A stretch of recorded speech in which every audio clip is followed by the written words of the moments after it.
I drove past the old amusement park on my way home last Friday. It was late, raining. I wasn't supposed to be on that road. But when I passed by the chain link fence, I saw something that made my stomach twist. The lights were on. Not just a flicker from a broken circuit. No. The entire park was glowing like a festival. Ferris wheels spinning slowly. Carousel turning. The flickering neon sign still read, "Welcome to Whistle Park."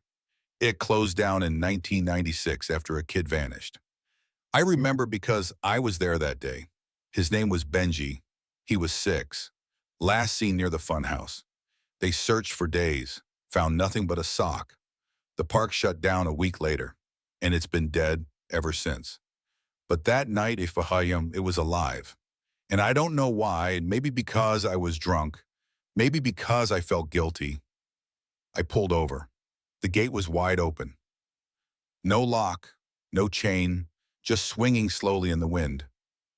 I stepped inside. The smell hit me first, like rotting cotton candy and rusted metal. The kind of scent that clings to old places that should have been forgotten. I walked past the ticket booth. Empty, but there was a stub on the counter. It had my name on it. I never wrote it, and that's when I heard it. Faint carnival music, coming from the carousel. It was turning, slowly, lights blinking in that eerie, half-dead rhythm. And on it, I swear to God, up here, were people, not children, not parents, just silhouettes. Slumped forward, unmoving, like mannequins dressed in soaked clothes. I blinked, and they were gone. The music stopped. I turned around to leave, but the entrance was gone. The gate was no longer behind me. Just another ride. The tunnel of smiles. The clown head above the tunnel entrance grinned wider than it should have. The paint around its mouth had peeled into streaks, like it had been drooling for decades. Something in me said, "Go inside." So I did. The boat was waiting. A single seat. Wet. I sat. The tunnel swallowed me whole. Inside, total darkness, except for red lights pulsing along the walls like veins. The music was different here, slower, warped, a child's lullaby melting into static. Then the screens lit up. Old CRT TVs lining the tunnel walls. They showed me, as a kid, at Whistle Park, eating popcorn, laughing, riding the teacups with someone I don't remember. Then the screen glitched, and my face turned. I looked into the camera, into me. "You left him behind," I heard. A voice, not from the speaker, from the water. It bubbled. "You left us all behind." The boat stopped. I tried to get out, but my legs wouldn't move. I looked down. My seatbelt was gone. There were hands holding me in place. Cold. Small. I screamed.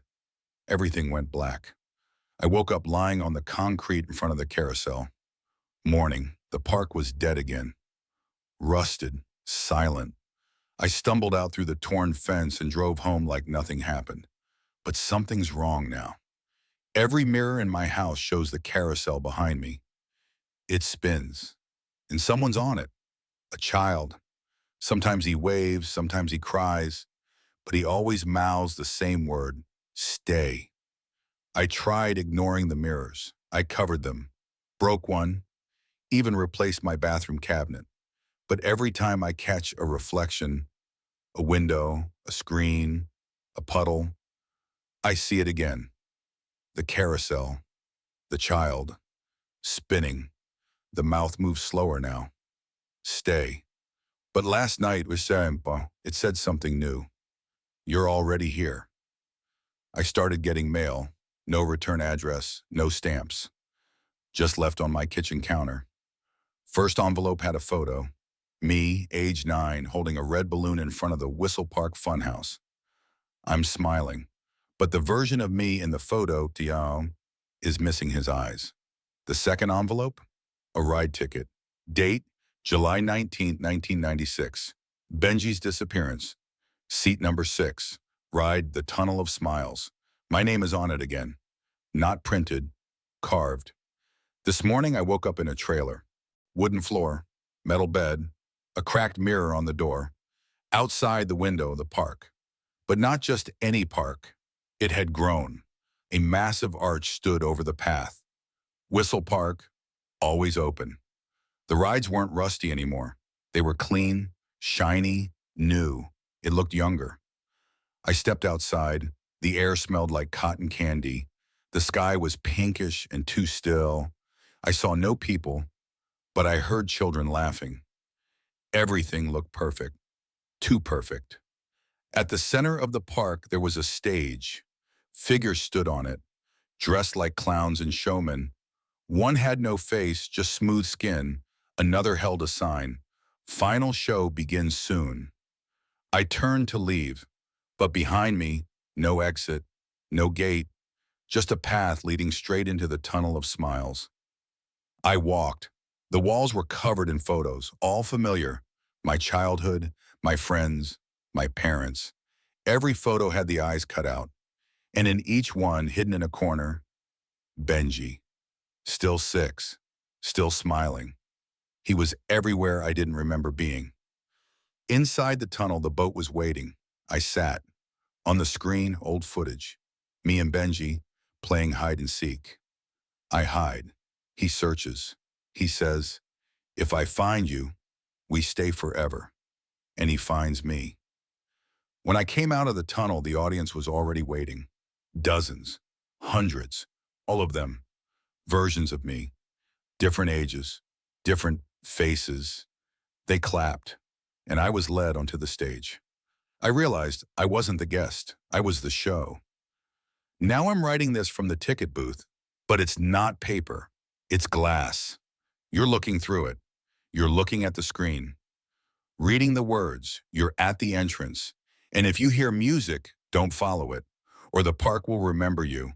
And when the last light fades from the Ferris wheel, you'll stay.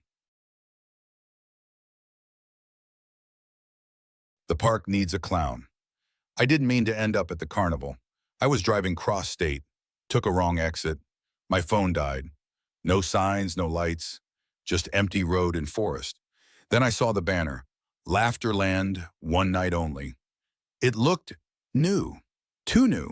The parking lot was full, but I didn't see anyone. No ticket booth, just a gap in the fence and warm yellow lights beyond it. I stepped in. Instant regret. It smelled like burnt sugar and mildew. The air felt wet, heavy like fog that sticks to your skin. Music played in the distance. High-pitched, wobbly. I walked past the games. Plastic bottles, deflated balloons. And then I saw the funhouse. It blinked. Not the lights, the whole building. Like it breathed. Something about it pulled me in. Inside, mirrors, dozens, warped and stained, but everyone showed the same thing. Me, wearing clown makeup. I touched my cheek. Clean. But the reflection smiled back, with red paint across its mouth. I backed away, hit a curtain. Behind it, a dressing room. Lights buzzing, a chair facing a mirror. On the table, a nose, gloves, and a card. It read, "You're on in 10. Laughter echoed from somewhere, but no people. Just empty benches around the center stage. A carousel spinning in the distance. And behind the stage, a trailer. I opened the door. Inside, dozens of clown suits, all hanging, all facing the same way. I turned. One of them was gone. I ran, but the park layout kept shifting. Rides changed places, signs rewrote themselves. I passed the same cotton candy stand 3 times. Each time the vendor was closer, still, silent, head tilted, same smile. Until the 3rd time when he spoke, "You're late." I stumbled into a tent. It was full of mirrors again, but this time they didn't show me. They showed performances, jugglers with broken arms, acrobats with stitched-on smiles, children dancing with strings from their backs. One screen flickered, then cleared. It showed me walking into this very tent. I turned to run and walked straight into a red curtain. Now I'm here. I can't leave. Every time I try to escape, I end up backstage. The suit is always waiting. The gloves fit perfectly. I don't sleep anymore. I just wait for the lights to dim and the music to start. Because when the curtain rises, I have to smile, even if it hurts, especially if it hurts. Some nights the audience is full. Other nights, it's just one child. Always the same one about him, face painted white, silent. When the show ends, he stands and whispers, "Another one for the cat." If you ever see a carnival with no cars leaving, don't go in, no matter how inviting the lights are, because the park doesn't sell tickets. It casts rolls, and sooner or later, it needs another clown. I don't remember how long it's been. The park doesn't know day or night. There's always a dim glow, always the sound of ropes tightening, like someone's rehearsing just out of sight. I've started to forget my name, but I remember the number of my dressing room, number 6. There's always a costume ready inside, fresh, warm, like someone just took it off. On the table, there's a photo in a cracked frame. A boy, maybe 8 years old, sitting on the lap of a clown. The clown is me. I don't remember taking that photo. The audience grows louder each night, but it's not clapping, it's breathing, all at once, shallow, rhythmic. Sometimes I hear whispers backstage. "You're doing great. He fits the suit. We just need a juggler now." There are more of us now, other performers. The tightrope girl never blinks. The mime doesn't cast a shadow. The fire eater breathes smoke even when he's asleep. None of us speak, but we all smile. Last night I saw someone new in the audience. A man, confused, holding a phone. He just stepped through the gates. He looked at the stage, at me. Our eyes met, and I saw myself, the night I first arrived. Now I know, the show doesn't end. You just trade places. If you ever see a carnival where everyone's smiling and no one ever leaves, run. Because the moment you hear laughter behind you, it's already your turn. Sometimes I wonder if the real me ever left. Maybe I'm still out there, on the road, driving in circles. Maybe this is just what happens when you make the wrong turn at the wrong time.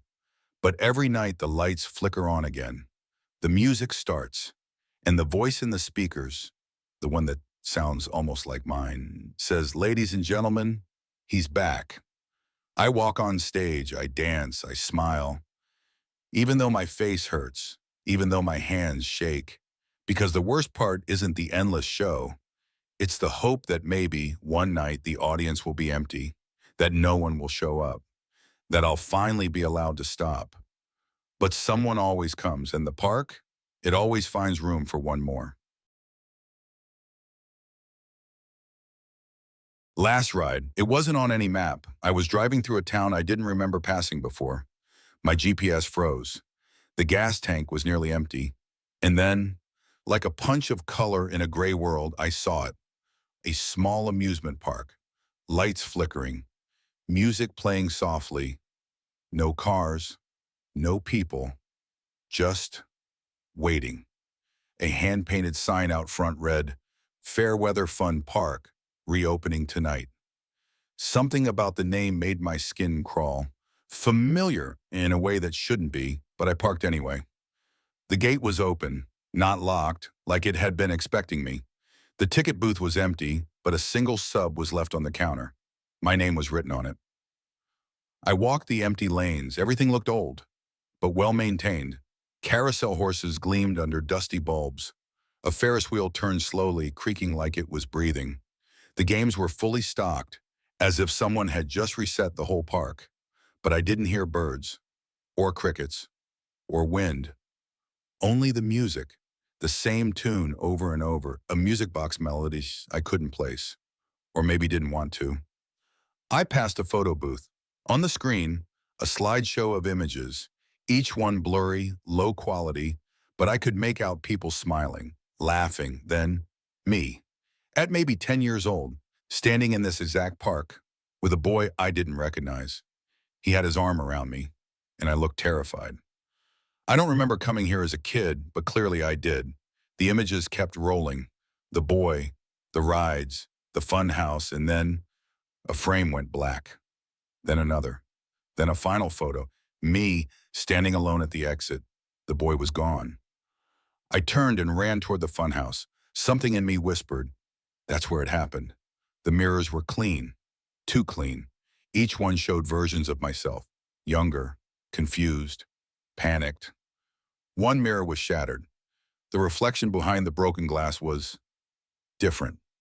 It was him, the boy, but older. He looked straight at me and mouthed, "You forgot." The lights went out. Everything went cold. And then I heard the Ferris wheel start spinning fast. Too fast. Screeching metal. Lights bursting. I stumbled outside. All the rides were now in motion. Violently. But there was still no one there. Except one ride. The tilt-a-whirl. A single cart was waiting.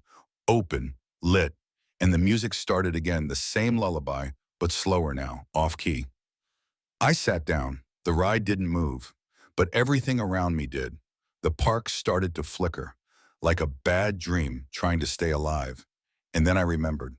The boy, his name was Tyler. We were here a long time ago. We played hide and seek. I found him, but I never said anything. He hit his head in the funhouse. I panicked, ran home, told no one. The ride started spinning, faster, louder, screaming metal, and the speakers whispered, "Last ride." When it stopped, I was alone again. The park was dark, silent. I was standing in the exit lane, same place I had stood in that old photo. I got back in my car. Engine turned on like nothing happened. GPS worked again. No sign of the park behind me. Just empty land. But ever since that night, I keep hearing the music box melody. In the shower, through my phone, from my pillow. And yesterday, I got a letter in the mail. No return address. Inside, a photo. Me and Tyler, smiling. Behind us, a ride I don't remember ever riding. Scrawled in pen, "Next time, don't forget." A few nights later, I woke up at 3:17 or 8 a.m. Not because of a sound, because of silence, too much of it. Even the ticking clock had stopped. Then, from somewhere inside the walls, I heard it again. "Welcome back to Fairweather Fun Park." It wasn't loud, it didn't echo. It was like it came from the center of my chest. I rushed to the window. Nothing, just my street. Empty. But the porch light flickered in time with the music. The next morning, my old childhood backpack was on my kitchen floor. I hadn't seen it in 20 years. Inside, a fun park map. Crayon marked, water damaged. Certain rides were circled. The tilt-a-whirl, the photo booth, the fun house. One had been scratched out completely in red pen. Next to it, "Do not go alone" by Rusty. I don't remember writing that. I tried talking to someone about it. Old friends. My sister. No one remembered the park. Not even Tyler. They didn't know his name. Didn't know anyone I grew up with. When I showed the photo, the one from the letter, they said, "Who's that next to you?" The next night, my phone buzzed at 3:17 a.m. One notification. Pinned location. Fairweather Park. You're almost home. I didn't click it. I didn't sleep. Today, there's a ride ticket on my desk. It wasn't there this morning. It's dated tomorrow. And this time, it doesn't have my name on it. It has Tyler's. I think the park remembers him too. And it's asking me to bring him back or take his place. And the music's getting louder. I drove to Tyler's last night. I don't even know why. Maybe to warn him. Maybe to see if he remembered anything. He opened the door like nothing was wrong, smiling. Said he hadn't seen me in years.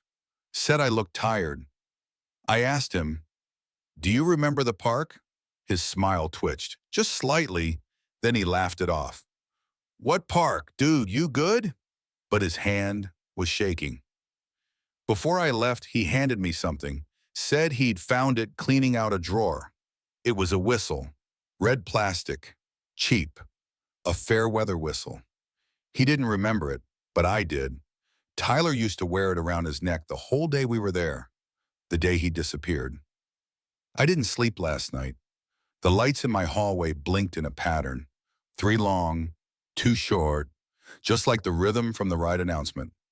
Next up, the last ride. This morning, my phone alarm didn't go off, but when I picked it up, the screen flashed once, just white text on black. Someone has to ride, and then it powered off completely. I tried throwing the old ticket away. It came back on my pillow. Tyler's name was gone. Now it says yours, and the date, today. I don't know what's going to happen, but the sun hasn't risen, even though it should have hours ago. I can hear the carousel music in my street. It's not faint anymore. It's just outside. If I don't come back and you ever find a ride ticket with your name on it, don't use it. Burn it. Bury it. Forget it. Because once the park calls you back, there's no such thing as leaving alone.